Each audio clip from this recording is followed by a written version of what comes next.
Mesdames et messieurs, c'est encore avec une alacrité singulière que je prends la parole. Je prends la parole en vue de vous parler, non pas de l'art oratoire seulement, mais pour vous parler de certains orateurs. Ce sera une plage intellectuelle par laquelle nous aurons l'occasion d'avoir une discussion fructueuse et porter, bien sûr, la connaissance à l'incandescence d'un débat homérique. Mesdames et messieurs, dont je voudrais vous parler est un immense orateur. J'ai été immensément peiné d'apprendre sa disparition, quoique normal en raison de l'âge avancé de l'homme. Ce fut un immense orateur et pour plusieurs, il était le meilleur de ses pairs. Il s'agit de maître George Cageman. Cageman est cette personne-là, cet avocat juif d'origine, juif polonais, dont le père est mort à Auschwitz. Pour ceux qui sont infiniment cultivés, vous savez que Auschwitz était un camp de concentration et donc son père a connu la Shoah. Mais il ne s'est pas découragé, il a continué et à un moment de sa vie, il a été bibliothécaire, ce qui lui a permis d'avoir bien évidemment accès à de nombreux livres. Ses connaissances infinies en matière de droit, de culture lui ont permis d'avoir une carrière brillante. Il a eu même à affronter l'immense René Fleuriot. On aura l'occasion de parler de Fleuriot un de ces jours.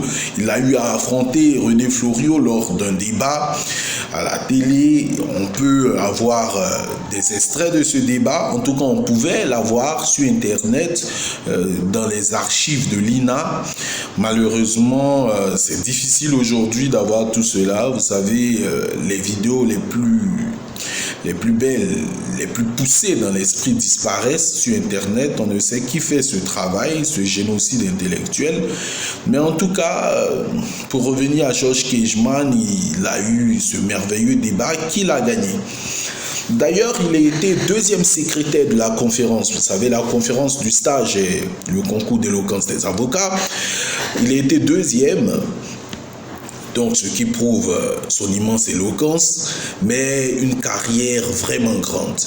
Il était soit le meilleur, l'avocat le mieux payé de France, puisque son taux horaire avoisinait les 800 €. Il avait plusieurs adversaires, dont Jacques Vergès, qu'il ne craignait d'ailleurs pas du tout.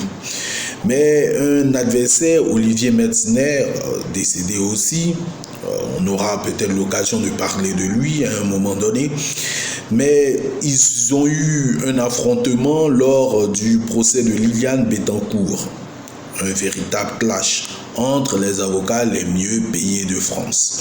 Alors, c'est un homme immense, aux qualités urticantes qui s'en va.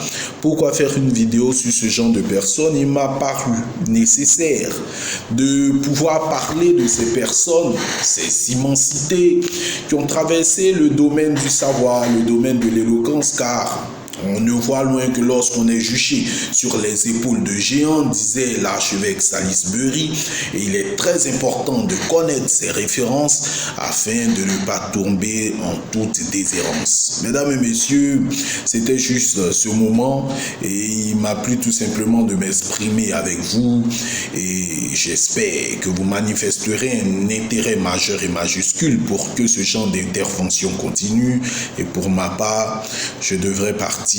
Mais avant de partir, il est convenable de vous saluer. Alors je vous dis bonsoir.